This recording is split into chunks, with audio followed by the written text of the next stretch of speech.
El secreto para vender no solo propiedades, sino cualquier cosa o servicio es entender qué es lo que pide el mercado. El mercado inmobiliario del Reino Unido es un mercado muy tradicional. Por tanto, saber qué tipo de arquitectura es la más apetecida es fundamental para garantizar el éxito de una inversión en una propiedad en particular. También es muy importante entender cómo la arquitectura de las propiedades aledañas a una propiedad influencia la demanda, bien sea para la venta o para el arriendo de esa propiedad que estamos investigando. ¿Por qué es tan importante el diseño y las características de una propiedad que estamos interesados en comprar, como también las propiedades arquitectónicas de los edificios alrededor? Bienvenidos al tercer episodio de la serie Bienes Raíces. En el episodio de esta semana, ustedes recibirán un par de recomendaciones para aprender sobre la historia de la arquitectura inglesa. También les contaré cuáles propiedades son más fáciles de remodelar en Inglaterra y, lo más importante, entenderán qué tipo de arquitectura es la más apetecida en este país. Quiero hacerles una pregunta. ¿Comprarían ustedes una casa construida en los años 1600 en Inglaterra para remodelarla? Al final del episodio les daré mi opinión al respecto. Les habla Leo Suárez.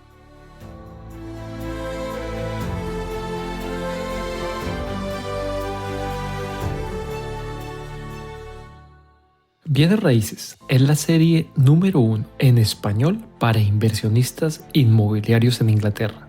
Semana tras semana, aquí compartimos los secretos y las estrategias más rentables del mercado de propiedades inglés desde la perspectiva de un extranjero.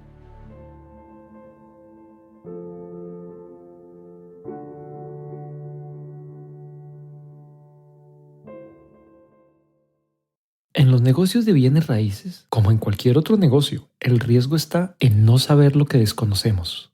Uno normalmente tiene una buena idea de las áreas que uno conoce o domina. Hay temas que sabemos que dominamos o tenemos un entendimiento básico, por tanto, actuamos con seguridad. También sabemos que hay incógnitas conocidas, es decir, sabemos que hay algunas cosas sobre las que no sabemos en detalle. No saberlo todo no es grave, todo lo contrario, siempre y cuando sepamos a quién o a quiénes podemos acudir para que nos ayuden en las áreas donde no sabemos. Pero hay un área a la que debemos prestarle atención en particular, a las incógnitas desconocidas. Las incógnitas desconocidas son las cosas que hoy no sabemos que no conocemos. Esas son las que nos deben preocupar. Esas incógnitas desconocidas son las más peligrosas. Muchas personas se lanzan a un nuevo negocio sin hacer un análisis detallado y luego se sienten abrumados cuando las incógnitas desconocidas los sorprenden. Hay que reconocer obviamente que al menos el que se lanza al agua tomó la iniciativa. Tomar acción es mucho mejor a no hacer nada, indiscutiblemente. Uno de mis socios, Diego Martínez, siempre dice, los que no hacen nada nunca se equivocan, y eso es muy cierto. Yo creo que en los negocios o se gana o se aprende.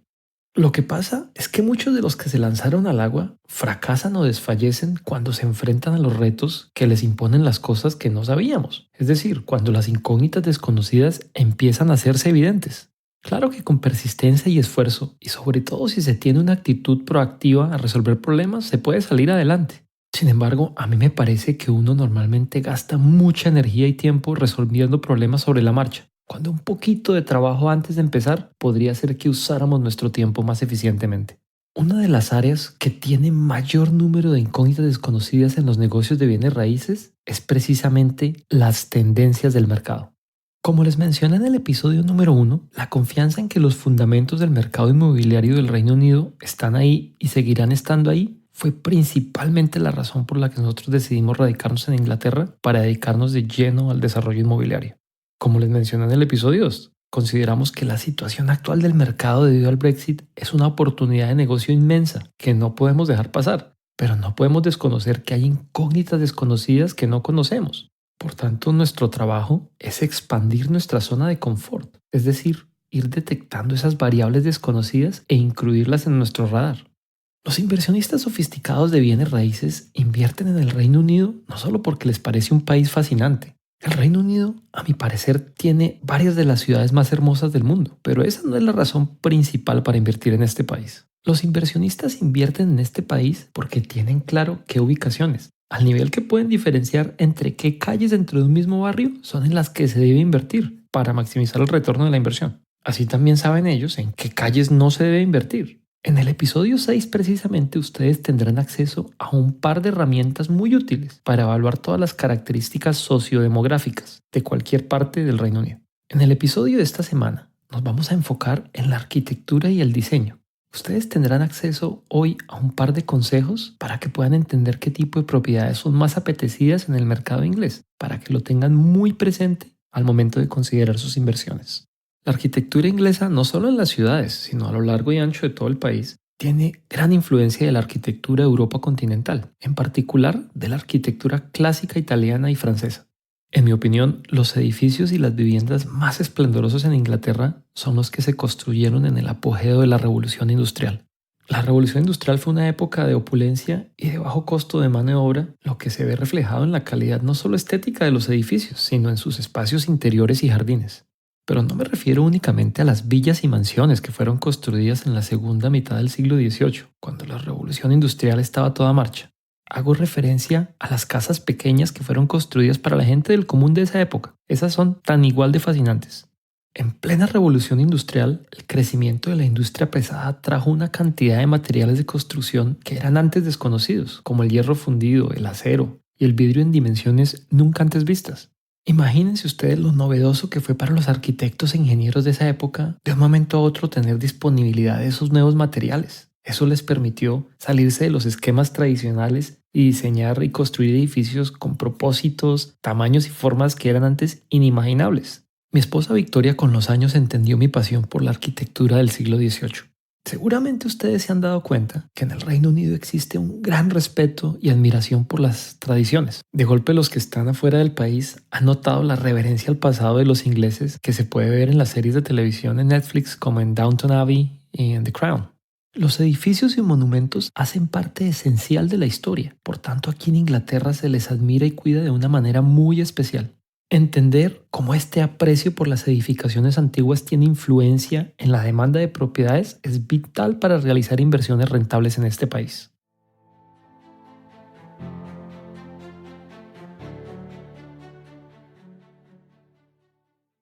Al principio de este episodio les prometí que les iba a dar un par de consejos para aprender sobre la historia de la arquitectura inglesa. Aquí están. En Inglaterra existen dos entidades u organizaciones sin ánimo de lucro que se encargan del cuidado y conservación de un montón de edificios de toda la historia. Estas organizaciones están a cargo de una gran variedad inmensa de propiedades, desde casas históricas, palacios, castillos, hasta monumentos, jardines, parques e incluso reservas naturales. Esas entidades son English Heritage y National Trust. Como siempre, los nombres y sus páginas web estarán en la descripción de este episodio.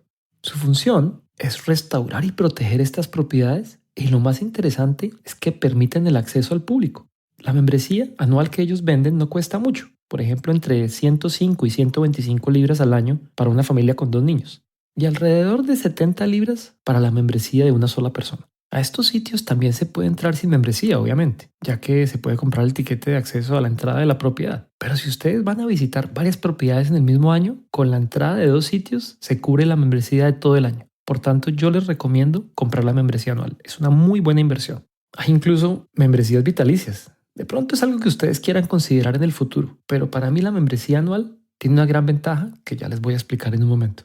Cuando se tiene la membresía anual, se puede entrar a cualquiera de estas propiedades cuantas veces lo deseen. Y como ya uno pagó la membresía, pues tiene un incentivo para usarla, para no perder el dinero. Entonces, eso como que lo obliga a uno a salir y volver a ver otras propiedades y investigar un poquito más sobre el tema.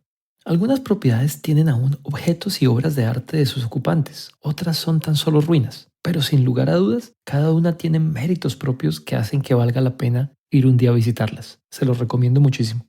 Adicionalmente, existe otra organización que permite la entrada gratis en Londres a cerca de 800 edificios durante 2 días en septiembre de cada año. Esta organización se llama London Open House. Esta organización da una oportunidad única para ver los edificios más emblemáticos por medio de tours guiados. En la transcripción de este episodio y en la página web www.bienes.co.uk están los links a las páginas de estas 3 organizaciones. Les comento sobre estas organizaciones porque recomiendo a los que estamos en el negocio de bienes raíces visitar estas propiedades. Primero, porque sin lugar a dudas van a haber edificios que son verdaderamente majestuosos. Y segundo, porque esta es una muy buena forma para aprender sobre el contexto histórico del mercado de bienes raíces inglés. Y tercero, porque muchas de estas propiedades están fuera de las grandes ciudades, por tanto resulta una gran oportunidad para salir a conocer el país y familiarizarse con diferentes áreas. Yo crecí yendo al campo de las montañas de los Andes en Boyacá, en Colombia, como les conté en el episodio número 2. Así que uno de mis pasatiempos favoritos es ir a la campiña inglesa y caminar por los caminos públicos que me recuerdan tanto al campo de Boyacá. Otra razón por la que les recomiendo estas visitas es porque muchas de estas propiedades han tenido procesos de restauración. Al visitarlas, se pueden encontrar exhibidas fotos antiguas y pinturas de cómo eran las propiedades en el pasado. E incluso en varias de estas propiedades tienen fotos y en algunas incluso hasta videos de los procesos de restauración. Esto permite hacer un análisis casi que forense de los procesos de construcción. La verdad es muy interesante. En su gran mayoría las propiedades de estas organizaciones son propiedades de conservación o de patrimonio arquitectónico. En Inglaterra, el reemplazo de materiales en una propiedad de conservación requiere que en la remodelación o en la restauración se usen materiales y técnicas de construcción similares a los que usaron cuando la construyeron. Y además que el trabajo debe estar previamente autorizado por la entidad encargada de velar por el cuidado de las propiedades de conservación. Lo que ustedes podrán imaginar puede causar demoras en las obras de manera bien particular. Por ejemplo, un colega quien está remodelando una propiedad de conservación en Gales me comentaba que en todo Gales solo hay 3 personas a cargo de todas las propiedades de conservación, que en el país pueden ser varios miles. En Inglaterra es una ofensa criminal modificar cualquier parte de un edificio de conservación, con un agravante. La restricción no solo incluye los elementos estructurales de la edificación. No se pueden tocar los elementos decorativos como las puertas, chimeneas, dinteles e incluso elementos que no están directamente conectados a la propiedad, como los jardines y los árboles que están dentro del lindero de la propiedad. O sea, aquí por tumbar un muro interior se puede terminar en la cárcel. Yo he sido miembro de las 2 organizaciones que les mencioné, el National Trust y el English Heritage, por lo menos por 12 años. Un año soy miembro de una, veo todas las propiedades que puedo, 1 o 2 propiedades al mes. En realidad eso depende de qué tan exitoso soy al encajar las salidas con la agencia social de la familia. Si por mí fuera, yo salía todos los fines de semana a ver propiedades. Al final del año, no renuevo mi membresía con esta organización. Les soy infiel, ya que en realidad hay una rivalidad entre las 2 organizaciones y me afilio a la otra organización el siguiente año. Así tengo variedad todos los años. Ahora que tenemos hijos, estas visitas a casas históricas o castillos hacen parte del ritual familiar. Hace un par de semanas, mi hija de 9 años me dijo que me quería muchísimo porque la llevo a ver castillos. Ustedes no se imaginan lo feliz que me sentí al escuchar esas palabras. Y eso que los castillos no tienen dragones. ¿Qué tal si los tuvieran? Para ser honesto, creo que lo decía más porque su papá le saca tiempo a pasar tiempo en familia. Y no porque aprecie la arquitectura de la revolución industrial, aunque en verdad aspiro que ese buen gusto le llegue con el tiempo. Gracias a estas membresías, hemos visitado hermosas propiedades donde vivieron Winston Churchill, Charles Darwin, Ana Bolena, Enrique VIII, solo por mencionar algunos. Entonces, ser miembro de estas entidades para mí es matar 2 pájaros de un solo tiro. Toda la familia tiene la oportunidad de aprender de historia inglesa y yo disfruto de propiedades. Qué mejor plan para el fin de semana, la verdad. El haber podido visitar sin exagerar más de un centenar de propiedades a través de los años me ha ayudado a entender la evolución de la arquitectura inglesa. Por ejemplo, cómo los arquitectos de finales de los años 1700 se encantaron con el barroco, el rococó y el neopaladianismo para volver a los fundamentos de los griegos y los romanos. Para ilustrarlos un poco, el barroco es el tipo de arquitectura de la Basílica de San Pedro en Roma o San Pablo aquí en Londres. El rococó es el tipo de arquitectura del Palacio de Versalles en Francia. Y el neopaladianismo es el tipo de arquitectura de la fachada del Palacio de Buckingham aquí en Londres. Ese desencanto con la arquitectura del continente del siglo XVI es la razón por la cual la arquitectura de la edad industrial en Inglaterra tiene tanta influencia de la arquitectura de otras épocas. Como resultado de esa vuelta a las tendencias del pasado, en Inglaterra los arquitectos de la época de la Revolución Industrial usaron estilo gótico para iglesias protestantes, griego antiguo para los bancos, palladianismo para los edificios institucionales, principios del Renacimiento para las bibliotecas y egipcio para cementerios, solo para darles algunos ejemplos. Eso explica por qué hay tantas edificaciones en todo el país que a pesar de parecer tan antiguas no lo son.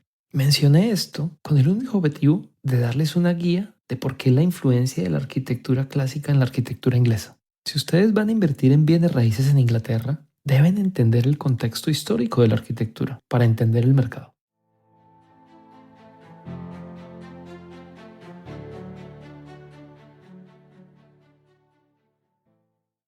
Algo que me impactó mucho recién llegué a Inglaterra fue ver los sencillos de los procesos de construcción y los vestigios de control de calidad tan estricto del pasado. A pesar de que las tendencias de construcción eran súper sencillas y prácticas en esas épocas, es importante ver lo bien que las edificaciones de ese entonces han aguantado el paso del tiempo. Quiero proponerles un reto. Les voy a recomendar una tarea para la próxima vez que ustedes estén enfrente de una casa para gente del común, no un palacio aquí en Inglaterra. Busquen una casa que no sea una casa de conservación o de patrimonio. Busquen una casa normal, de arquitectura georgiana o victoriana. Para los que no están familiarizados con los términos georgiana o victoriana, en Inglaterra se refiere a la época georgiana al periodo comprendido entre 1700 y 1830, que coincide con los tres reinados consecutivos de Jorge I hasta Jorge III. Y la época victoriana se refiere al periodo que coincide con el reinado de la reina Victoria, que fue entre 1830 y 1900 más o menos. El reto es muy simple. Cuando estén enfrente de esa casa, de más de 120 años de construida, observen el tamaño de cada uno de los ladrillos. Se van a dar cuenta, primero, de la consistencia en colores, texturas y tamaño. Y eso se debe a que las fábricas de los ladrillos en 1700 ya tenían una clara idea del control de calidad.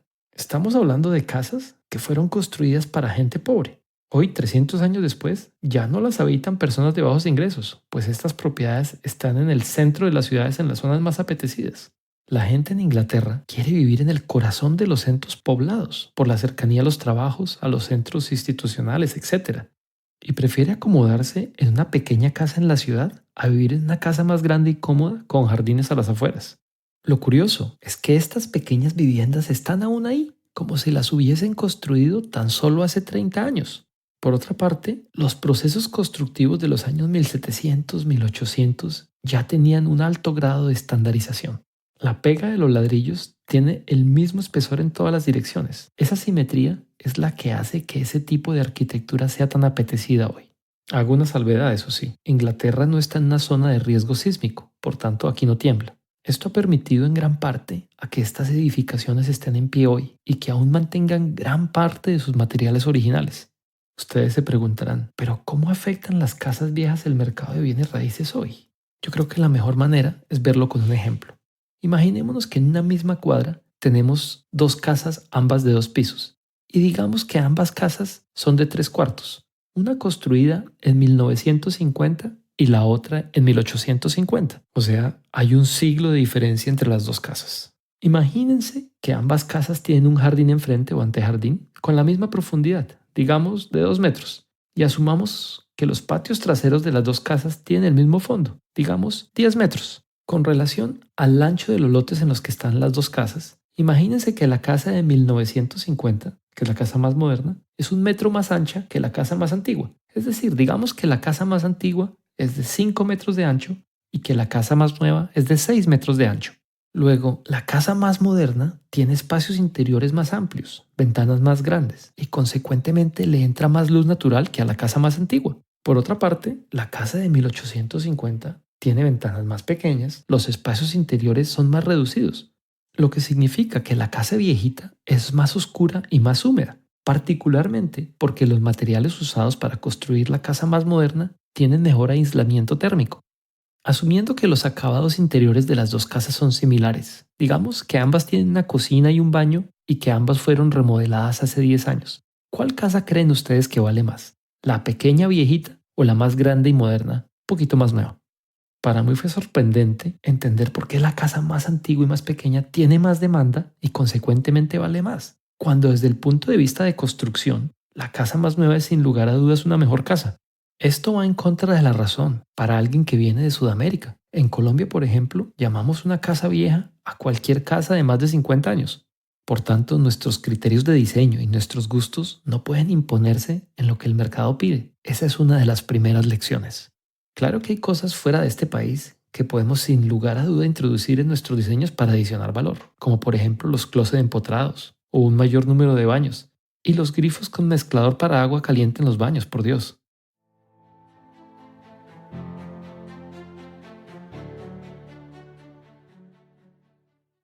¿Cuáles propiedades son más fáciles de remodelar?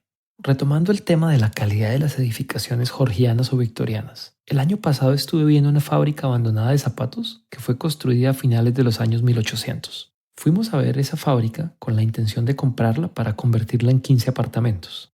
La verdad, quedé impresionado con el trabajo de mampostería, quiero decir con los acabados en ladrillo. Ver el diferente tamaño de los ladrillos que hacen parte de los dinteles, ver todos los ladrillos perfectamente encajados me pareció impresionante.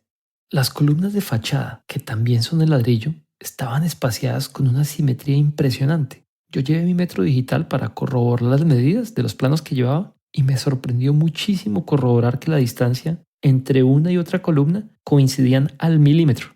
La verdad quedé impresionado con lo meticulosos que eran esos ingenieros del 1800 sin teodolito digital. Nosotros como desarrolladores inmobiliarios, cuando buscamos edificios para convertir como esa fábrica, descartamos de plano edificios más antiguos que georgianos, es decir, cualquier cosa más antigua que el año 1750. La razón es simple, porque ya no es un proceso de remodelación sino de restauración, donde los costos son astronómicos, y como hay que reemplazar con materiales y con técnicas de construcción de ese entonces, pues se vuelven trabajos extremadamente dispendiosos, a pesar de que sin lugar a dudas tendrían una gran demanda debido a su atractivo y a su belleza. Adicionalmente, antes de 1800 no existía el concreto, por tanto uno está muy limitado a qué puede hacer en este tipo de edificios. Para responder la pregunta al inicio del episodio de si comprarían ustedes una casa construida en el año 1600 en Inglaterra para remodelarla, les voy a responder. Depende. Si en efecto la ubicación de la propiedad es ideal y ojalá se le pudiera dar un uso diferente a la propiedad, es interesante. Por ejemplo, si está en una zona donde hay una alta demanda de turistas y de pronto se puede alquilar por días, sería interesante, ya que alquilarla por días, por ejemplo en Airbnb, aumentaría significativamente el flujo de caja, de manera que una remodelación costosa de pronto sí tendría sentido en hacerse.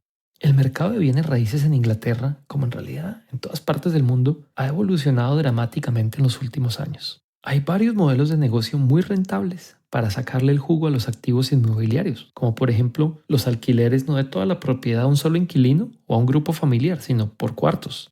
Me refiero a los alquileres por cuartos en mediano plazo, estoy hablando de 6 a 12 meses por ejemplo, o corto plazo, 1 o 2 noches, o de pronto hasta 30 noches. Bien sea para fines turísticos o para personas que buscan una alternativa a un hotel por medio de Airbnb y Booking.com. Pero finalmente todo depende del precio de venta y el precio de arriendo de la propiedad luego de la remodelación. En el episodio 4, ustedes verán en detalle cómo pueden realizar el análisis de rentabilidad. En ese episodio compartiremos una hoja de cálculo que nosotros utilizamos, por medio de la cual ustedes podrán analizar fácilmente la rentabilidad de una inversión en bienes raíces en menos de un minuto. En el episodio 5 les hablaré sobre las mejores regiones para invertir en bienes raíces en Inglaterra.